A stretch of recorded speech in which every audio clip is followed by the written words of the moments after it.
right. We are live. We are. We're this is it. We're live. on. Leroy's here. Fight the power. I'm supposed to do that with my right hand, though. Oh, Yeah. Okay. All right. Yeah. Well. So doing the left means don't fight? Fight the power. So when you do the left, is it like the opposite message though? I don't know. Accept the power. I don't know. Accept it. You just accept it. I just have more these. accepting than anything really. I just have friends that I get into these discussions with, and I just think of what they say, and I just ask myself. So, well, we'll talk about this offline.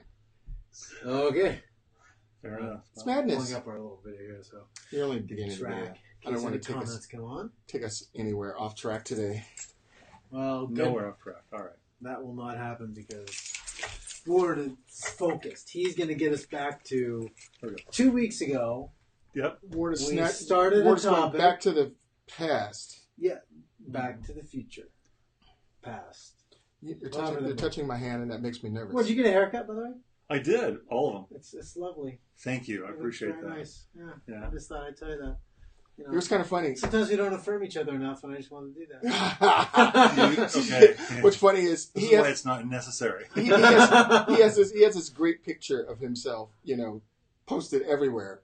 And I found that picture and I posted it in a blog post for him. And I was thinking to myself, he looks so handsome in this post. But then I see him in real life and I think, not so much. Wasn't that you complain about his cartoon guy I made for him? The cartoon guy. Makes him look. Now it doesn't matter either because his hair is shorter than the cartoon guy, but I'm not redoing it, so too bad. You have to go back out. Well, the cartoon guy doesn't even look like me, so. It does, too. It had a blue shirt, just like you have a blue shirt. I have a picture of you just like that. It doesn't even look like me. I don't know. It was like a snapshot. Well, you get what you pay for. Well, of course, Ward thinks that it's like a snapshot. He looks like, GQ Swift in the picture. Nice shirt. Uncollared, nice jacket, uncollared shirt, eyes all wide and sparkling, and just handsome and everything. And then me, I look like chubby chipmunk in the movie, in the little picture. I'm just wow, that's so hurtful. Well, it's better than the cartoon version of you made, which is none.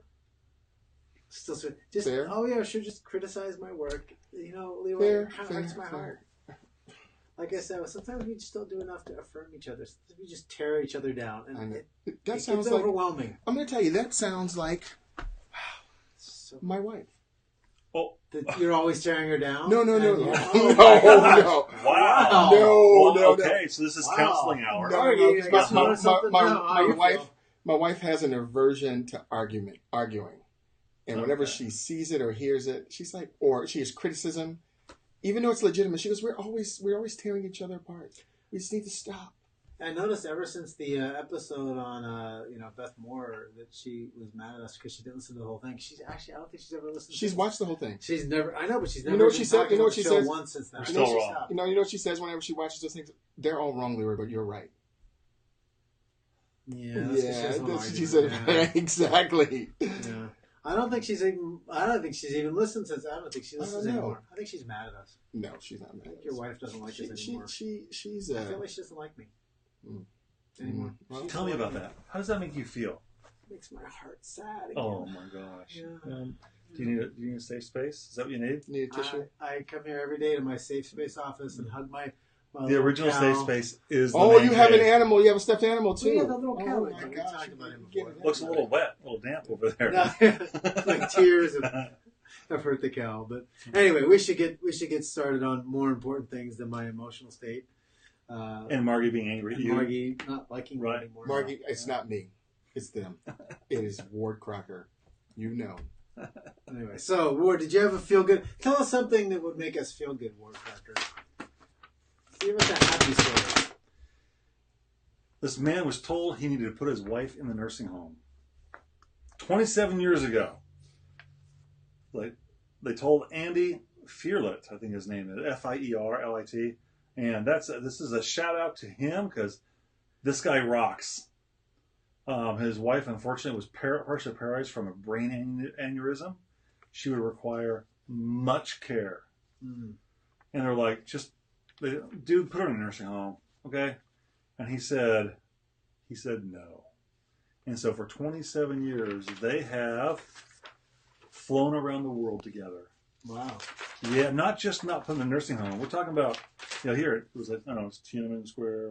This is in China. So he takes her all around? All around the world. He's like, no, I married her because I love her. Huh? Is she in a wheelchair there? That's her in a wheelchair. That's him pushing her. Yeah. And he's taking her all around the world. He did the exact opposite of put her in a nursing home.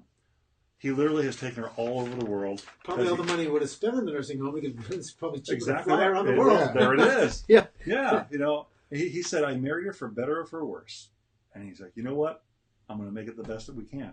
They visited more than 20 countries so far together. Wow. And I think that this is just fantastic. This is a guy who understands what it means to marry for love's sake, not convenience sake.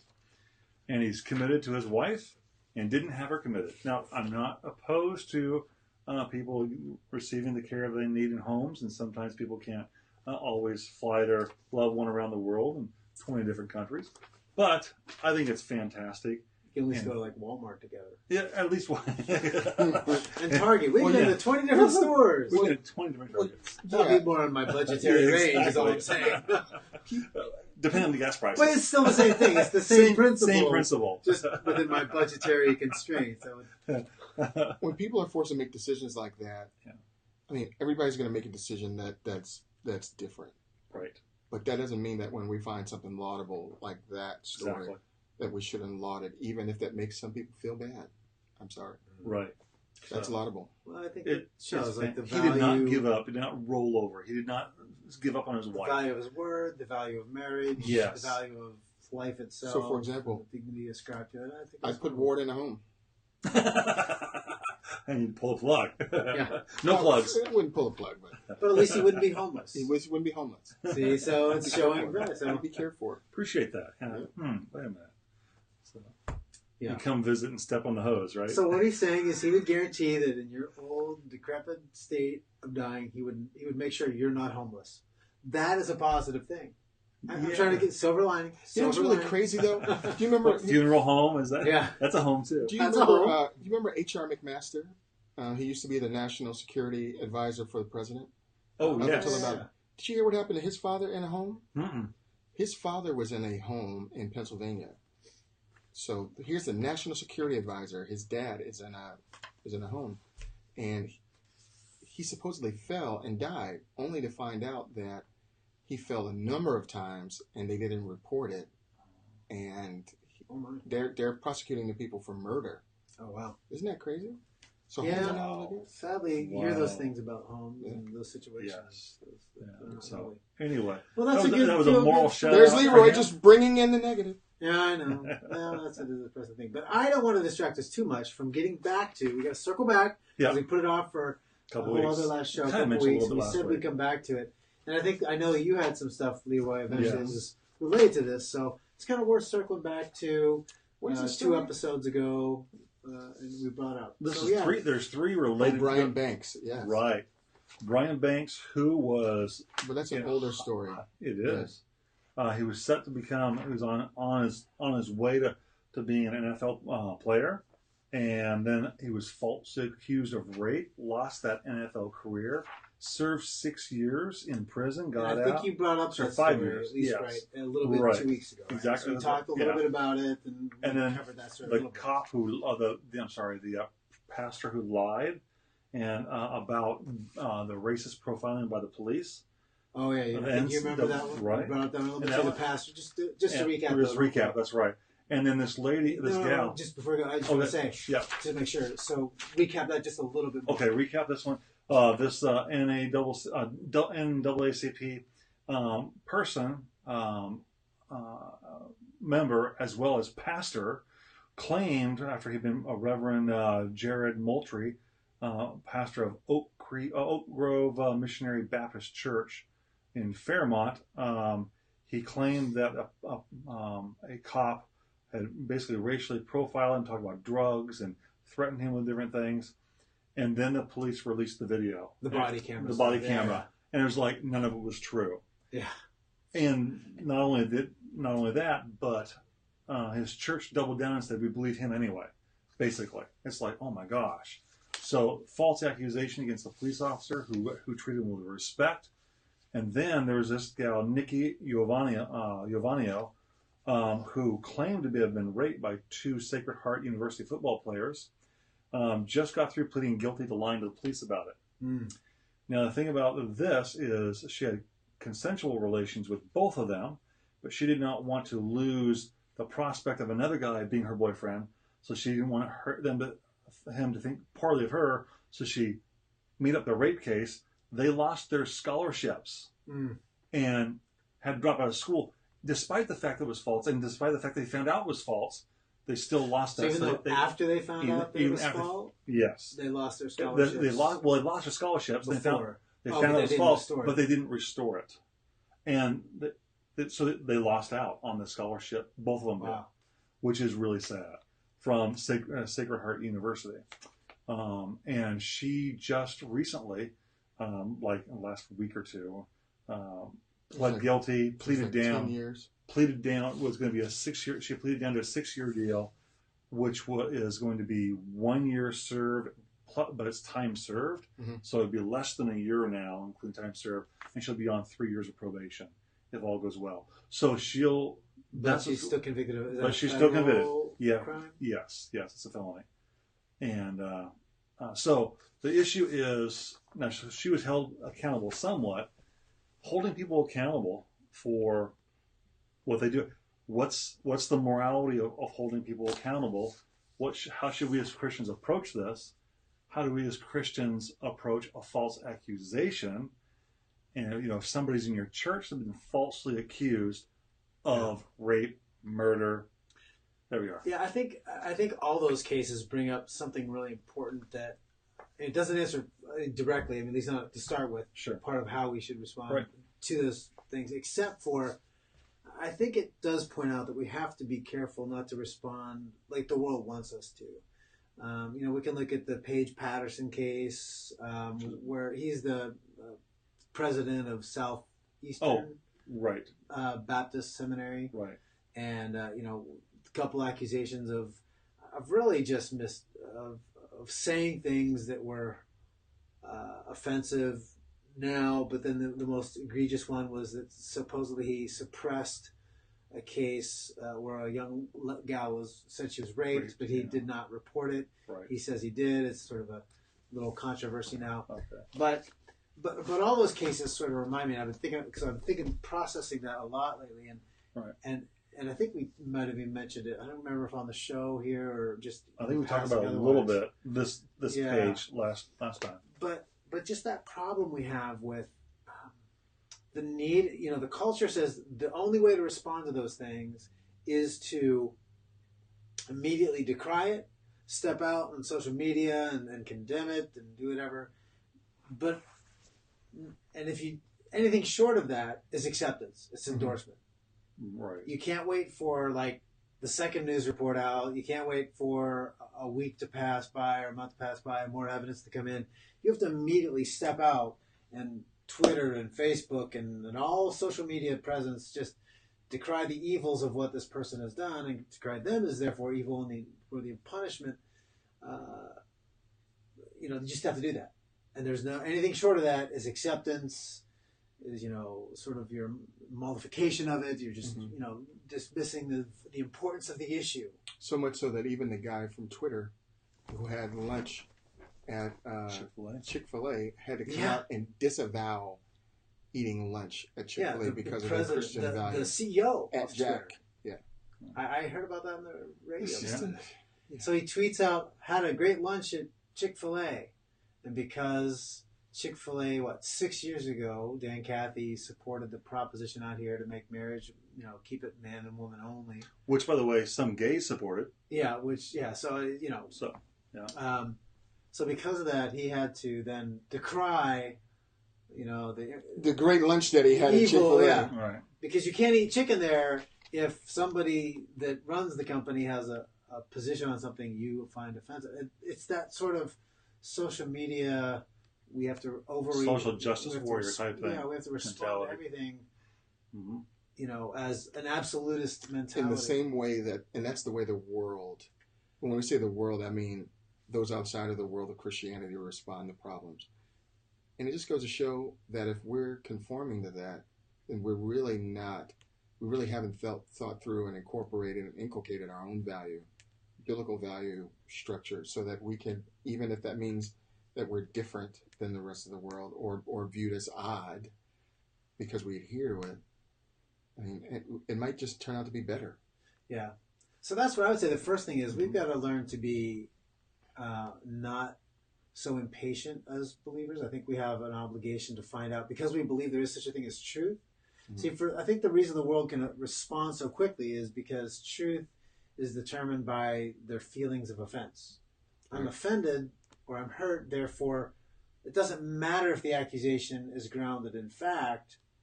It's my truth that person, what they did made me feel a certain way, therefore they must be punished because of my response to that is so, emotional, that it's so angry, I'm so angry, therefore there must be a consequence for it. Mm-hmm. But we believe that there are facts that establish certain things of truth, and we have to wait for those to be established for us. It can't just be our emotional response to, I think in politics now, they call it the seriousness of the charge. Right. Well, the charge is so serious, we have to have this serious reaction against it. So if you're not angry, if you're not frustrated, angry about it, and then it's at the charge then you're itself, not taking it seriously, regardless of whether it's true or not. Doesn't matter. It's just the charge is so overwhelming. Therefore, we must. And that's not the biblical Christian response. It sounds like the side you're talking about there, who are doing that. And if you don't take this seriously, then you're not doing. That sounds like Corey with theology. It's true. We haven't picked on Corey in like 2 weeks. We haven't bust on Corey, so I had to drag him in here. Yeah. You may be gone for a couple of weeks here for your summer sabbatical. And the rest of us have to work for a living. And he may off because I'm teacher, I'm sabbatical, whatever. And Corey might be we might bring Corey into the very seat. Yeah, well. And he's going to get a chance to defend himself. So we'll see if that is assuming he exists. That's right. So we'll see about that. Anyway, Corey's just a mean, angry man. We're gonna paint him as such a terrible caricature. No, you didn't. Did you get where that came from? No. Oh, because I'm movie. No. There's a debate where there's a debate where Michael Eric Dyson is debating, and another lady is debating Jordan Peterson and another guy, Stephen Fry, on political correctness. And in the middle of the debate, Michael Eric Dyson looks over at Jordan Peterson. He says, "You're just a mean, angry white man." Oh my God! And Jordan Peterson's like, he's stunned that he literally said that in debate. So I was actually going to say that, but then I thought that might be taking, Yeah. So I thought that I'd get it in a different way. Right. Yeah. Also, but what do you think? Bearded, angry. Yeah. Mean bearded man. Yeah. But what do you think about that thing? I mean, so part of it comes in the way we see the world. Right. We talk about metaphysics and ontology, the nature of being and truth, and how we know that truth through epistemology, all those sort of fancy words. But this is an example of where that comes differently. If you're in a world that is outside the Christian worldview, that doesn't accept, an external reality to begin with, you don't have to wait for the facts to come in. Right. Let me ask you a question along the line of this. Over the last year in our country, we've had a penchant for tearing down, I would just say, institutions. Yeah. And institutions are not merely statues; they're people. Yeah.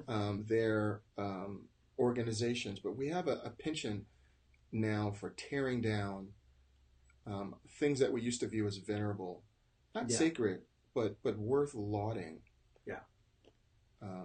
Even so, I was reading today how people are tearing down the Puritans because of their involvement with slavery, and I'm thinking to myself, probably one of the best things lines that I've read about people from earlier times is that these people, you have to see them in their times in order to understand them. Not saying that to disavow or to not deal with the sin or whatever crud that they were involved with. I'm saying it to say that it's easy to look in our times and with the sensitivities that we have and not really view people in the past in their own times. So now our response is outrage at every single thing we find out about everybody. outrage and that we want to tear people down. I think some of the fascinating things about the stories that you brought up is that for every one of those stories that you brought up, you'll find a person that was wronged. The guy spent, I think, 20 some odd years in jail, maybe longer in jail. And when he was finally freed, having spent all that time in jail, he said, I knew I was innocent. And he said, it's the grace of God, that brought me to this day. He doesn't reach back and tear down the people who put him in jail, even though, I mean, I don't know all the case, but what he is reflective of that. Yeah, there's the other big difference in response, is that the Christian, the biblical Christian faith allows for, the ultimate goal is reconciliation. Right. Not condemnation. Mm-hmm. So yes, we judge things as sinful and wrong, but we believe that there's reconciliation for those things in the cross of Christ. And because of that, we allow people who have sinned to get forgiveness from us if I've been offended, and then after that forgiveness is reconciliation. We become united again. In the way this response, because there's no absolute fact, there's only offense. There is, the world decries, Christians, you're so judgmental. Well, this is all based on judgment, judgmentalism. Mm-hmm. But there's no system of reconciliation. There's no system of forgiveness. It's only punishment and remuneration and payback. You need to pay me. You need to pay me some money. It's interesting you say that, because on the football player, the young guy who was put in prison for 6 years, the way they found out, the way they discovered or was able to prove his innocence was this: when he got out of prison, because he served his entire sentence. He served his sentence about 6 years. 6 years. Yeah, about he served 6 years. He was out. He was out, and then on Facebook, the gal who claimed he said he raped him, gave the false charge, friended him on Facebook, and he was like, and they're not supposed to have any contact. He had to make sure he didn't have any contact with her against the law now. So he went to, so now here she, reconciliation, or at least a relationship. He went to the police in his court, his case, person taking care of his case. He said, what do I do? He goes, I know I'm innocent. And I think I can get her to admit it. And they said, okay. So they let him friend her, and he was like, what happened here? And then they met, and he got her talk. I don't know if they met, if I remember if they met or it was over chat, but I think they met and recorded it. And after a couple times, she finally said, yeah, I'm sorry, I shouldn't have done that. And it's like, gotcha. So she wanted a relationship, but as far as reconciliation, he wanted, probably so, I think, justice. Name cleared. He wanted his name cleared. He wanted justice. He really wasn't bitter per se, but it's interesting. She wanted she wanted to hang out, she said, with him. Yeah. It's like, whoa, what's going on? So the whole relationship aspect is thoroughly different for the world than for the Christian worldview. The difference is that reconciliation does not come unless there is true justice. Mm-hmm. The world deems justice as retribution, retaliation. Yes. For us, the justice comes through the paying the penalty of sin, which Christ has done for us. Mm-hmm. Therefore, we can have justice and reconciliation all through what Christ has done. That's been accomplished for us. Right. That doesn't mean, of course, if somebody hits their wife, that doesn't mean they shouldn't go to jail. They should. Right. They should. Yeah. And the wife can still forgive them because there's still an earthly consequence to our sin. Right. But that also doesn't eliminate the possibility of forgiveness and at least some sort of reconciliation. It doesn't mean their marriage might be reconciled because it might be too far gone in terms of the abuse or whatever. But it's possible, though. It could be. Absolutely. Actually. There have been some extreme cases. You probably know about some extreme cases where the guy and guilty has repented and she. Yeah, and I think that's where guys have gone wrong in the past, where pastors have tried to get reconciliation without allowing guys to face the consequences of their abuse. Right. It's like they assume that those are trying to get around that. Yeah, they assume that those are in conflict, and that's the problem. They're not in conflict. And part of it is, just to be real, part of it is that those pastors don't want that shame brought on their churches either. Yeah, some of them it is. They will push things under the carpet and under the rug or hide it behind closed door because they don't want the stigma and the shame that comes along with Yeah, it's possible, and I don't know a lot. I mean, I don't know the heart of some of those guys, but I think even granting them the best of motives, I think it's just bad theology because again, the assumption is that justice now precludes biblical reconciliation, and that's clearly not the case. I mean, give to Caesar what is Caesar's, and God what is His. In that sense, I think the state enforces laws, has laws to enforce certain moral codes and standards, and if a guy hits his wife, which we biblically is wrong, it's also a sin, but it's also a violation of the law. He should face the consequences of the legal side, but that doesn't mean that that eliminates the possibility of genuine biblical reconciliation. Right. And I think people assume that if you turn him in, he'll lose everything. That's the consequence. That's the consequence for you can't. My mother used to say, if you want to be the boss, you got to pay the cost. Yeah. You want to do the crime, you're going to do the time. But see, now here's the thing: you talk about how do Christians respond different. So here's another. I came across this week, and you had mentioned we're going to circle back to that. There's an article by Susanna Dunata Walters. Okay. She is a professor of sociology and director of the Women's Gender and Sexuality Studies program. I think I've heard of her. At Northwestern University. And she is also the editor of the Gender Studies Journal, Signs. That's named Signs, his name. Okay. So she, on just June 8th, writes this article titled, "Why Can't We Hate Men?" Why can't we hate men? Okay. So this gets right to the core of this other stuff. We're talking about, what do you do with false statements? What do we do when these statements, because her truth determines reality, her experience determines what has to happen. So she writes this: seen in this indisputably true context, that is all the abuse that men have for eons visited upon women, and that's her view, it seems logical to hate men. I can't lie. I've always had a soft spot for the radical feminist smackdown for naming the problem in no uncertain terms. I've rankled, in other words, she gets upset at the "but we don't hate men" protestations of generalizations of would-be feminists, and found the men are not the problem, it's the system. Obfuscation too precious by half. So in other words, she's like, well, I've resonate with the feminist worldview and this anger at men, but I get upset when they stop at but we don't hate all men. She's like, that's not going far enough for what she says the response needs to be. So she says this: so in this moment, here in the land, in America, legislative of legitimized toxic masculinity, is it really so illogical to hate men? For all the power of Me Too and the hashtag Me Too, hashtag Time's Up, and the women's marches, only a relatively few men have been called to task. And I've yet to see a mass wave of prosecutions or even serious recognition of wrongdoing.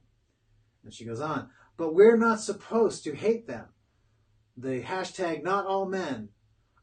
She's like, I love Michelle Obama so as much as the next woman, but when they have gone low for all the human history, that is men, maybe it's time for us to go all Thelma and Louise and Foxy Brown on their collective butts. So she's saying, I love all these feminists, but they're just not going far enough. They're not radical enough for her. Men. They're not radical enough. They need to hate men. All men, not just those who have... So the goal isn't to have quality relationships with men. The goal is something different. Yes. The goal is not reconciliation. The goal is not forgiveness. The goal is not restoration. The goal is not... It's something else. It's a hatred of men, which is isolation of women. And she's right in this sense. Outside of a Christian worldview, this is a reasonable response. It is it's perfectly reasonable. Right. Mm-hmm. It's just the foundation for her reason is so flawed that it leads her to, from a Christian worldview, unreasonable conclusions. Well, there's certainly nothing to prohibit her from going that route, and there's no basis, there's no foundation to say it's wrong. Yeah. And So now, did you catch the references though to Thelma and Louise and Foxy Brown? Do you know what? Not Foxy Brown. Do you know what Foxy Brown is? Because I didn't really know that one. So I had to look up that movie. Yes, it is. What is her name? Foxy Brown. No. Foxy Brown was played by a specific actress. I don't know that. I can't remember the actress name. I just read the movie. So the basic premise. Monster with what's her name? Charlize Theron. Charlize Theron. No, it's a Black Cow. Yeah. Okay. No, this is... Go ahead, keep talking. Anyway, so the premise of the movie is that basically she was done wrong. I think she was raped and bad stuff happened. So she goes undercover essentially as a stripper or a prostitute or something like that, so she can find these men, and she basically exacts vengeance on them. Okay, all right. So the premise of the movie is getting vengeance for the wrong done by killing them. Clint Eastwood had a movie like that about a gal who was doing that. Okay. The thing is, she just said, but this gal who's a professor Pam Grier at Northwestern University is promoting it. Is saying that isn't it time we go Foxy Brown on men?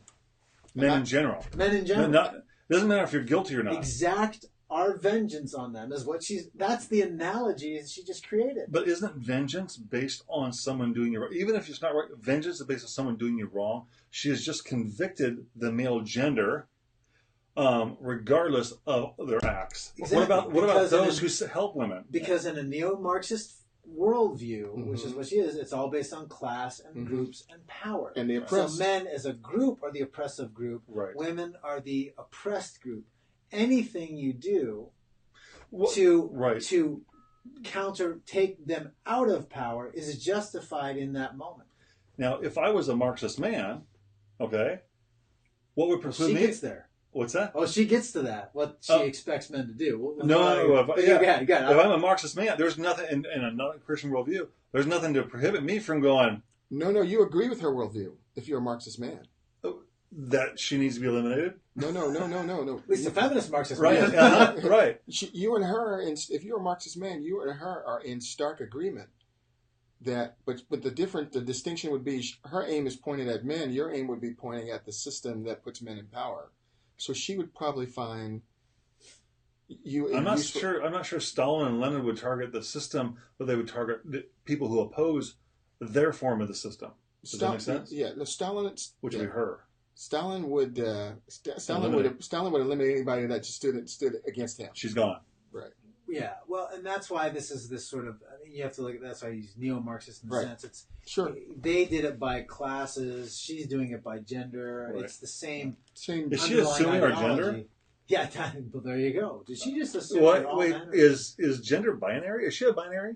I don't. Because she's in the feminist study movement and stuff like that. I guess it's conveniently so. Yeah. Now, oftentimes they're. Well, don't pick problems. Don't pick flaws in her thinking. There's your problem. I'm a typical male. Yes. Typical male. Trying to solve a problem. You weren't asked to solve it. Yes. I don't get the Thelma and Louise reference, by the way. You don't? I don't understand. Well, they went for it. Movie, they're mad at men. Right. And they get in trouble with the law. And then they run off a cliff. They kill themselves. Yeah. So I don't get, I get the Foxy Brown. She's mad at men, the Thelma and Louise is all about empowerment, though. Women empowerment. So she's saying that we're going to empower ourselves by killing ourselves? Well, even if it means killing ourselves. Yeah. They're going to do their own thing. If they're going to get caught, well, then... Yeah. So basically, do whatever it is to gain justice. And it means... Sacrificing in the end, yourself. We'll have to sacrifice ourselves. Fine. Well, she's fully committed. In other words, I'm willing to sacrifice to the point of death. I'm willing to go, maybe that makes sense. Yes, it's a full commitment. I'm committed to this to the point of I'm willing to die for this cause. Although she's calling other women to do that, so I'm not sure she would be... Anyway. No. She's literally training other women in this view. Right. Yeah. Right. Well, that's the thing. She's teaching this. She's teaching people this anger and hatred. That my anger is justified, and the only thing is vindictive justice. I think it's called ressentiment. And it's time to go Foxy Brown and kill those men, any men, just because they're men. This is how mass murder But we see this against whites against blacks these days, blacks against whites. We see it against police officers. There's no solution here. Yeah. This provides no. This is. I was watching its documentary, and this thinking, this neo-Marxist thinking that you're talking about, is just part and parcel of what we see. I mean, and we're allowing it to foster in our country. Not, and what we're hoping is, and when I say we, I'm talking about people who are not really in that vein, are hoping that once these people get out of these, insidious, holes of a miseducation into the real world, that we're thinking that they're going to normalize. No, they don't normalize. Yeah. They're already being indoctrinated. Yes. And that's the challenge here, is that, these are people in positions of power. And we're subsidizing it. We're paying them to teach this nonsense. I'm paying you. Yeah. She argues you should. And here's a conclusion. I'll get this last point of this, and then you'll get to your point, because it kind of connects with yours. So she says, so men, if you really are hashtag with us, no, and would like us to not hate you for all the millennia of woe you have produced and have benefited from, start with this: lean out so we can actually stand up without being beaten down. Pledge to vote for feminist women only. Don't run for office. Don't be in charge of anything. Step away from the power. We got this. And please know that your crocodile tears won't be wiped away by us anymore. We have every right to hate you. You have done us wrong. Hashtag because patriarchy. It is a long time past to play hard for team feminism and win. Oh my God! You know what's really interesting about? She's still going to hate him. But what's really interesting about that thinking? That kind of thinking could not have produced the world for that kind of person to be free, to have those ideas in. What I'm getting at is the people who think like she does could not have created the world that we have right now, where such idiotized thinking like that can exist freely. Yeah. Because that type of thinking is all about control. It is all about power. It's not even about controlling men. It's power for power's sake in and of itself. And it can't produce. It's sterile. It's sterile. It's sterile. It doesn't produce. Very sterile. It doesn't produce anything except hatred and resentment. Yes. And it capitalizes on disparity. Yeah. Capitalizes on disparity. It justifies it. Exactly. It is all just within that system. And isn't it interesting that it's precisely that world that Jesus came to do away with? Yeah. And here we are at a place of higher learning with such austere and intelligent and wise students, teachers. And some students, for sure. Yeah, some students. But we get a chance to, fight against that, to kind of, help people pass that sort of thing. Yeah, I think that's the benefit of why we do this show, the off-the-cuff stuff, is that, to talk about these issues and bring them closer to a Christian worldview so that, so that those who do listen, have the chance to listen to us, can learn how developing a vibrant biblical Christian worldview can help us see these stories in a very different light. Because the knee-jerk reaction of the folks opposed to this, you follow social media, even many Christians, is just anger and just vitriol against her. But that's still just our version of the same thing. Right. And that's the interesting thing that I really like about what we do, is we're not really angry at that person. And if we're attacking something, nobody's attacked her personally. We just attacked her ideas, because our ideas are really what matter, because those are the things that she's attacking. We'll attack Corey Marsh personally. Well, Corey Marsh should be attacked, but no one else. Yeah. I was thinking that we need to get a big head of Corey and put it in the back so we can just stare at it and yell. You're in charge of that. Peter Whale's in charge of the big head. Get a big head of Corey. Just put it in the back. So you're gonna have him come visit? Is that what you're saying? No, we're just gonna. He may come. He may get to the show. People know he's real. We're not just making up. This guy is absolutely just a mean old nasty man. He's like Jordan Peterson on steroids. Yeah. No, he's not Jordan Peterson. He's. Well, it's interesting that what this lady is promoting. For instance, why should my wife or my daughter be won over to it? And I'm giving you an example of what I'm talking about. Or our kids, our family. This last weekend, I had the privilege, for instance, of speaking at a church that was diverse. I mean, ethnically diverse, and I mean very diverse, and of course diverse gender-wise, and they were wonderful people. Mm-hmm. We had a number of African Americans, a number of Latinos, a number of. I went there and there weren't really that many, and I was really. Oh really? Yeah. Oh, the breakdown. Yeah, no, the breakdown they told me was. So why weren't they wearing you then? They heard I was coming to town. I think it's something like 35%. I want to say Latino. Yeah, it's pretty. But it was awesome. But it was which diverse. So you have a church where people care for one another. They get along. They're serving one another. They love one another, men and women of each, of multiple races. This is unity. and somehow we're supposed to sacrifice that for, okay, women hate men. How is this even close? How's it better? Yeah, exactly. How is this even something that should be promoted? Why should we be won over to this viewpoint, which has no forgiveness, no love, no unity? How is that better than what we got, for instance, in some of these churches? Not all, but some of these churches. How is that what Christianity promotes? It's night and day difference. It's just a start. Another thing is the narrative that she's producing and laboring under. The big what are people aiming at? And she is laboring. She's laboring under. The narrative that she's laboring under is not one of unity. No, just accused a woman of laboring. She's in labor. Yeah, it's not one of unity. It's not even diversity. It's divisiveness. Exactly. It's not even diversity. It's divisiveness. Exactly it's a homogeneity of one idea. What's appealing about this? Yeah. You offer. This is why I think the NOW organization from a few years ago, when it grew now big, being the National Organization of Women. Okay. It grew very large and it collapsed down to just several 100,000 women. One reason it collapsed, I think, is because what they were offering was anger, hatred, bitterness, and unforgiveness, no reconciliation, just really destructive relationships. And even here, how is this a fulfilling way of living life? The amazing thing is, even the men that they're railing against, this isn't to say that it's all on one side, but it's the majority of these men are all on one side. The majority of them are on one side of the equation. In other words, these guys that they're angry with, the Harvey Weinsteins, the Schneidermans, these guys are all on one side of the political scale. Bill Clinton, who just had his recent come up. Politically, they're all and the guys who are lauding women. Which is how they. Well, they would throw Trump in there now too. Well, Weinstein defended himself that way, by the way, by saying, how can you be mad at me? I voted for abortion. I've supported abortion. I've supported the right causes. Right. Therefore, I should be able to abuse women and get a pass. Right. Yeah. No, I just want to throw that in. Well, they're arguing about Trump, but there's a great article today on, and I'm not a Trumpster, but there's a great article today about a Washington Examiner. And I think this is accurate.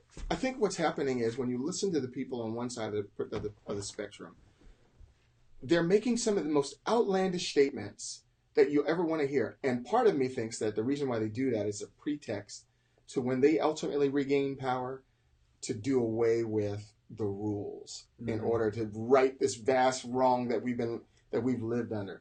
And when you listen to people, I think you have to listen to these people. I think you better listen to them. Because they're saying that the law really, the only thing that matters is that we put in or instantiate this right world. And whatever it takes to do that. Yes. If that means that we have to step on some wart crackers to do it. Any means to equalize power is just within. Yeah. But is this actually equalizing power? This is not equalizing power. It's enshrining an elite. I'm just going within their stated goal, that would be their goal. It's like, our stated goal is to equalize, and the only way to equalize is to eliminate one group out of power. To therefore that brings the counter to it, and so by putting the women in power, they will be able to over the long term eradicate and get rid of all the damage done by men over the millennia. What do you do about? Here's the thing: is like in communism, for example. So look at communism in a sense. So it was about equality for all, right? Everyone's equal. Well, you look at how it's lived out. It's always they're somewhere more equal because they're in power. Mm-hmm. But the justification for that within, communist, theory at least, is that to get to the state of equality, you have to allow for periods where somebody acts as a dictator. So dictatorships are allowable, they're permissible, they're necessary for a time because that's the only way to get everyone to train them and re-educate them to the point where they believe that all people are equal. And then somewhere theoretically down the future where everybody's then all living that way, the dictator can easily step down from that place of power because now we're living the way we're supposed to live. But you can't get there willingly. You do have to be forced there. And that's okay because the goal justifies the temporal use of force and power and some killing or whatever. And what we've seen in history by these communist dictators in the 20th century is hundreds of millions of people dead. Hundreds of millions of people dead. Hundreds of millions of people dead. Yeah. And it's a killing machine. It is. It's a human slaughter machine.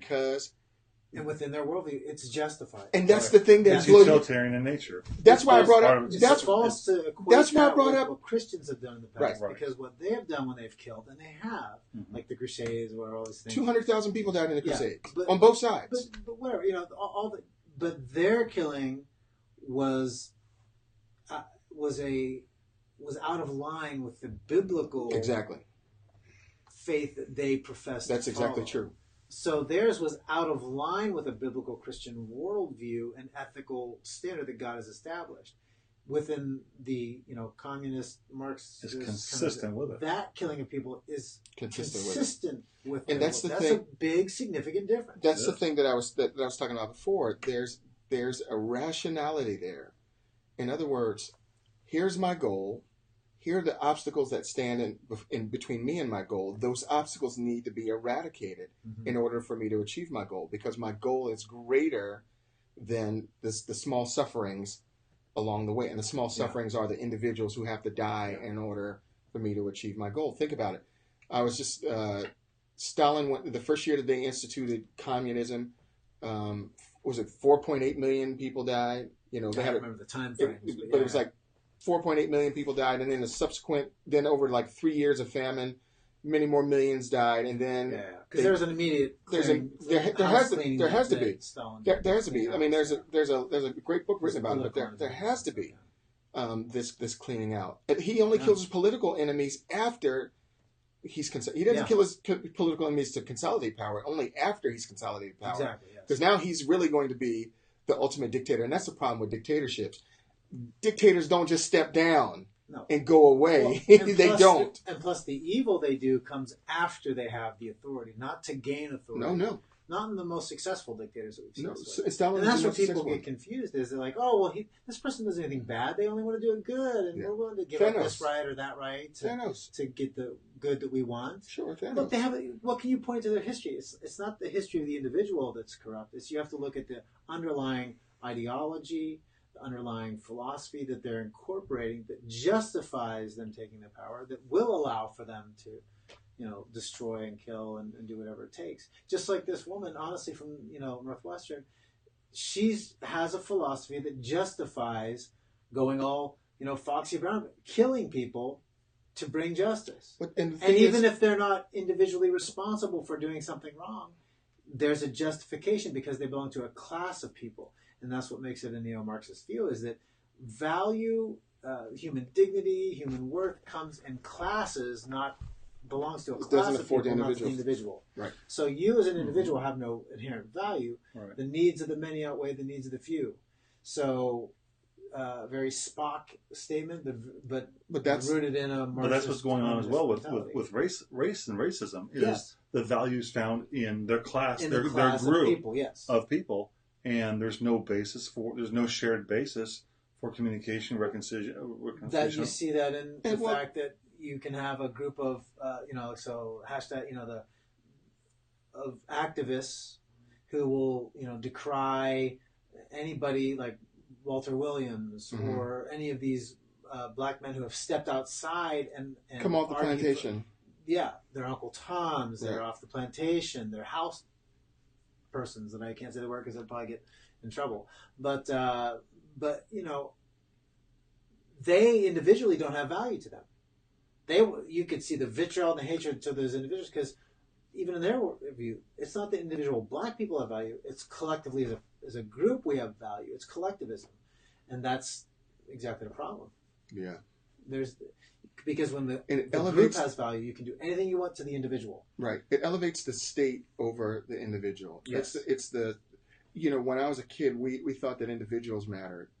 And that individuals were more important than the state, and the state was here to support the individual. Yeah. We see that soon being flipped on its head, where the state matters more than anything. And once the state becomes important, you can go back through history. The state can say no more. You can't. You must continue to have babies. You cannot. You can no longer do your vaunted or loved abortion. You must continue to have babies because the state needs more warriors. That's as old as Rome. That statement is as old as Rome. Rome believed that they owned your children. Yeah. You know what I mean? And in America, we're saying to people today, hey, you must make your children sit through this gross sexual education. She produced. Right. And that's what feminists use now as if to eliminate Western society and they use it against Christianity, but that's not a Christian worldview. That's not a Christian theology of women and their value. That's a completely non-Christian thing. But they just assume, well, it's a Christian nation, therefore everything that happened, it's like, so the whole rationale, it's like, it makes no sense. Mm-hmm. You know, how that... It's all counterintuitive, and none of it makes sense. So this woman, this lady here... Yeah, the Northwestern gal. She's going to... she's training a bunch of girls into this way of thinking. And men, too. Right. And who are willing, oh, you're right, I need to step down. Yeah, yeah. That's the frightening part. I remember, I think her name is Brooke Baldwin.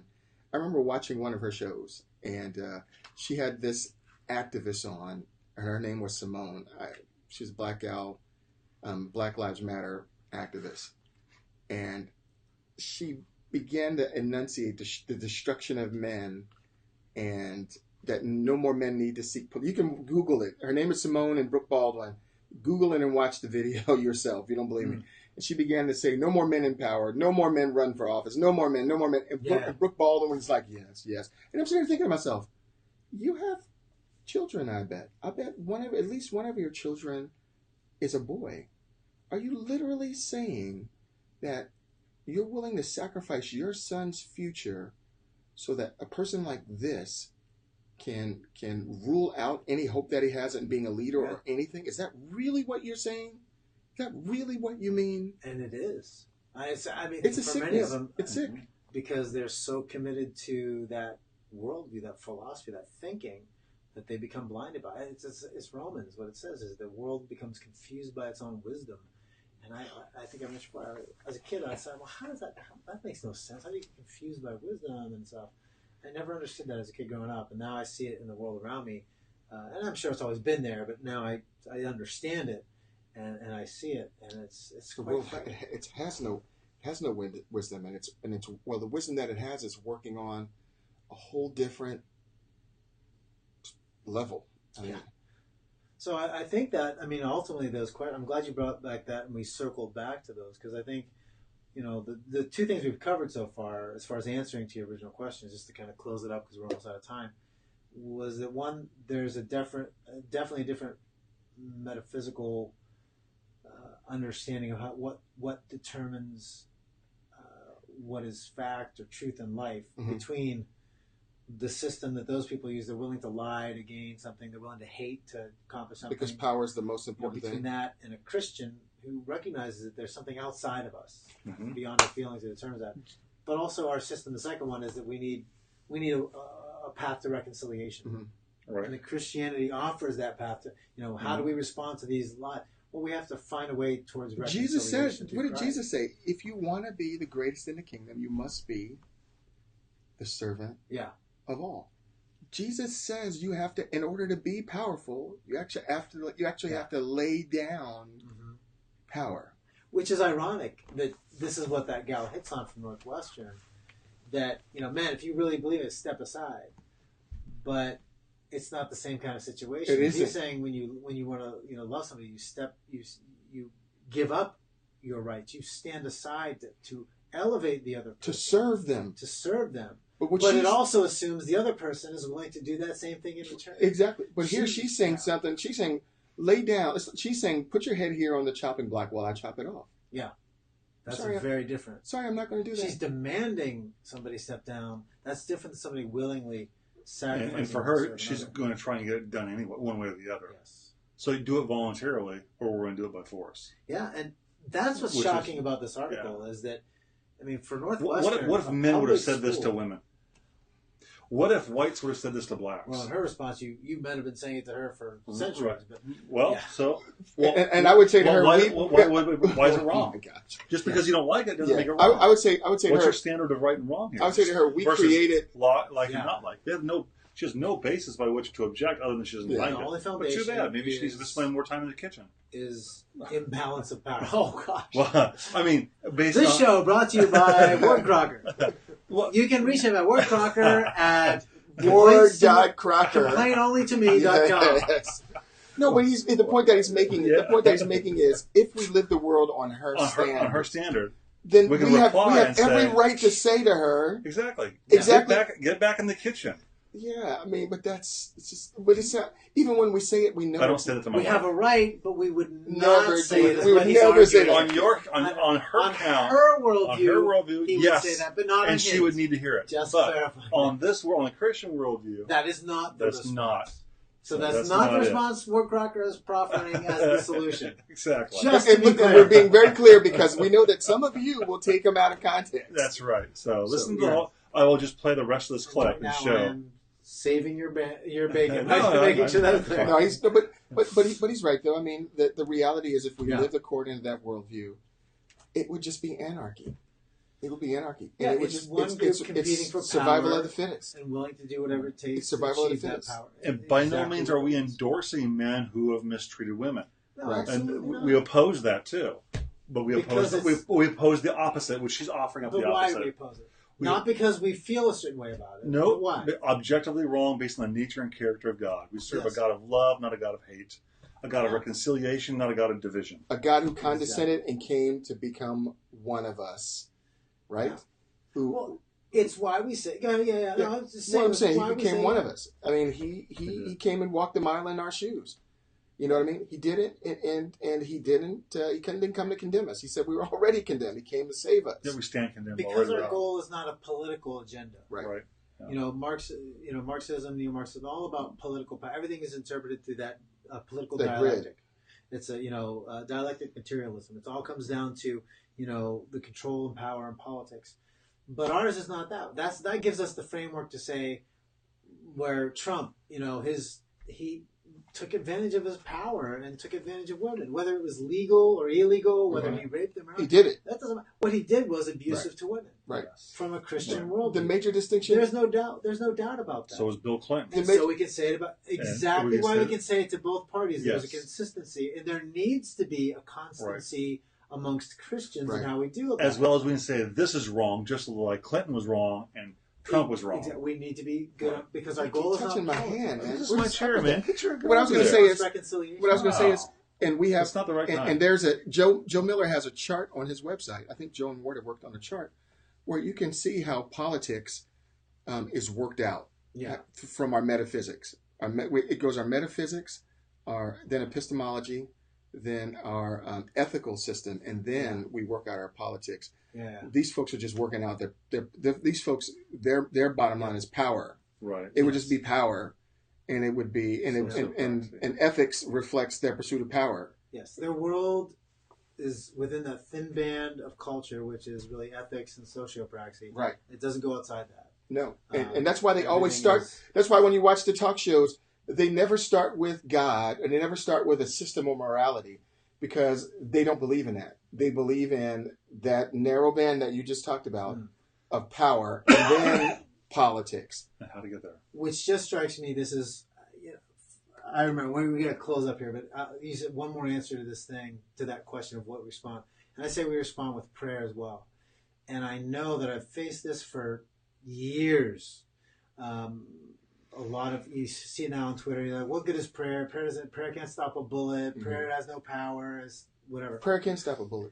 Go ahead. Yeah, I know. We've talked about that. But here's another answer to that, which is why we begin with prayer, because prayer isn't just because we as Christians believe it's efficacious to change, and there's other value to it in and of itself.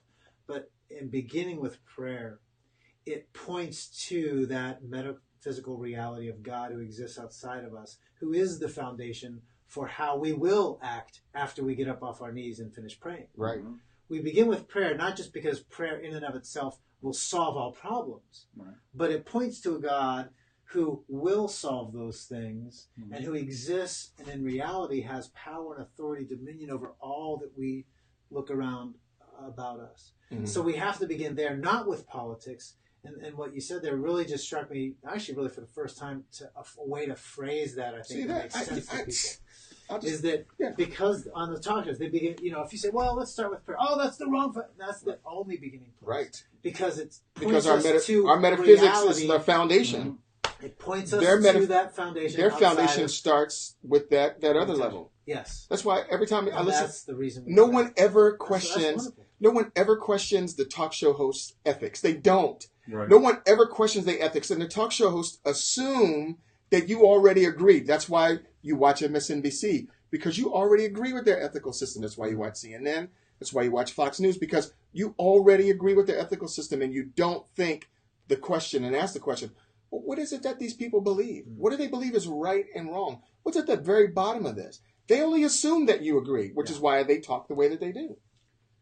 Yeah, and we'll have to get back to more of that kind of stuff. Yeah. I have some great topics I want to look at in the future. You have that in a blog somewhere, don't you? Oh, yeah, we do. So if everyone, we'll close it. So if everyone, we host the videos. They're live on Facebook. They're archived on YouTube, but all of it is sort of cataloged and kept at the site morethancake.org/off-the-cuff. So morethancake.org/off-the-cuff. It's listed right here along the bottom. Let's see if I'm doing that right. Yeah, I think this way. It's on the bottom of our screen right there. So it's on the bottom right there. And but also, if they search the site for search epistemology or metaphysics, you'll see I have the chart that you referenced there. Sure. That Ward and I use in some of our classes. He uses a different version based off Dr. Cohn's. I've sort of done my own modification, my own kind of way of looking at that sort of analysis. But it's really helpful. It's really weird. So it's helpful to folks. Really so check that out. And then join us next week at same time, 2 p.m. Pacific time, and join in for the conversation. Meanwhile, you can also send us emails. There's an email contact sheet on that page. And you can send all your complaints to ward.crocker@socalsim.edu. Send us our questions. Ask your questions. Okay, Leroy, that's fair, but make sure you have listened to everything that was said first. Because if you don't, I'm going to call you out on it. Wow. Leroy's wife. No, I never said that. I never implied that. Wow.